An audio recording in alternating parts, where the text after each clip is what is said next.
So I want to start filming since I'm currently walking to an appointment with my endocrinologist, which is a hormone doctor, and my gynecologist suggested that I visit because she thinks that I might have PCOS, and I wanted to document this experience since I don't see a lot of talk about PCOS and what it is, even though from my understanding it's fairly common. And the next step in actually figuring out if I do have PCOS and then like plan moving forward is to meet with an endocrinologist after I've taken a blood test. We can kind of look at my hormone levels on a more granular level and figure out a plan moving forward. So I'm on my way to do that now, and we'll see what she says. My gynecologist thinks that I have PCOS because I have an irregular period and I also have cysts in my ovaries, which doesn't always mean PCOS, but it can. So we'll see what happens. And yeah, I'm gonna go to the appointment now and we'll see what she says. I got back from my appointment with my endocrinologist and we had a chance to look at all of the blood work that I had gotten done and my different hormone levels. And the one thing that she did notice, just jumping straight into it, is that I had a higher testosterone level, and that in combination with my irregular period and the cysts on my ovaries lead her to think that I have PCOS. And I use think in quotations because there's not like a lot of concrete answers around like 100% diagnosing PCOS, like for sure. Like she was very wishy-washy, which makes sense. Like she doesn't want to diagnose me if it's not true, on telling me that I do have PCOS. Those 3 symptoms, like the cysts on the ovaries, the testosterone levels, and the possible irregular periods, all lead up to thinking that I have PCOS, which, again, I don't know if I said this, do your own research. I'm definitely not an endocrinologist or gynecologist. This is just my experience with what's going on. So if you think you have any of these symptoms, definitely talk to your own doctor. But all 3 of those makes her think that I have PCOS, but she told me that she's not going to be completely 100% certain unless I remove all form of like birth control. So I currently have an IUD. It's a non-hormonal IUD, but still, she said in order for me to really be able to tell if I have PCOS or not, I am gonna have to remove the IUD and then watch my cycle for a couple of months.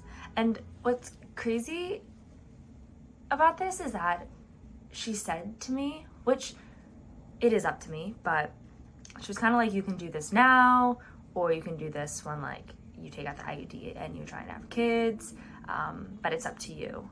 Which, maybe I'm wrong here, but I don't feel like just letting this go undiagnosed for years would have the best impact on my body. I mean, maybe it's fine, but I really would like to be able to have my period and ovulate and have it be regular, so that if I do want to have kids in the next couple of years, 5 years, 10 years, whenever, I'll be able to without any issues. So I have to think about that. And also that appointment with an endocrinologist, and sometimes I feel this way even after I see my gynecologist, which is kind of sad that I just feel like I don't know a lot about my own body and my period and what's considered regular or not. I feel like I see like what's very common around your period is that people complain about like pain, menstrual cramps, PCOS. Oh my god, what is what I'm looking for when you're like moody around your period?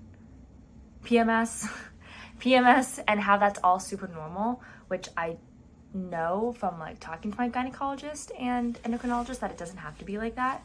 Your period doesn't have to have a lot of symptoms around it. And I do know that I'm not ovulating right now. So I do want to get back to that point, but I'm not really gonna know for sure until I get off my IUD, which is a big decision to think about. So that's why I am with PCOS. do I have PCOS? I don't know. Now I have to decide whether or not I do want to figure it out, get off my IUD, and actually look at my period cycling naturally for a couple months, and then get all my labs redone and look at my blood work in like a couple months. So we'll see what I end up deciding. Tune in next week to see. I'm not sure what I'm gonna do. And I hate that it has to come down to this, that I have to choose between like having contraceptive and knowing that I'm protecting myself against getting pregnant, which is something that I'm not interested in right now, or figuring out this potential health issue.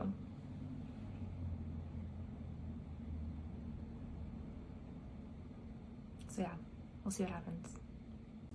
And one more thing that I do want to say is that I definitely understand, I feel like, why PCOS isn't super talked about, just because there were no clear next steps on you do this, this, and this, and then your hormones will be balanced.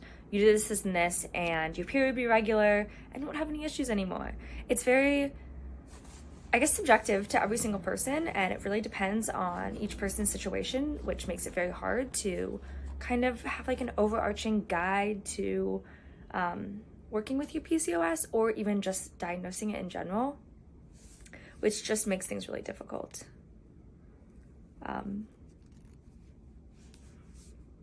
Okay, I'm gonna end this video now. I think those are all my thoughts and feelings around this situation. We'll see what happens.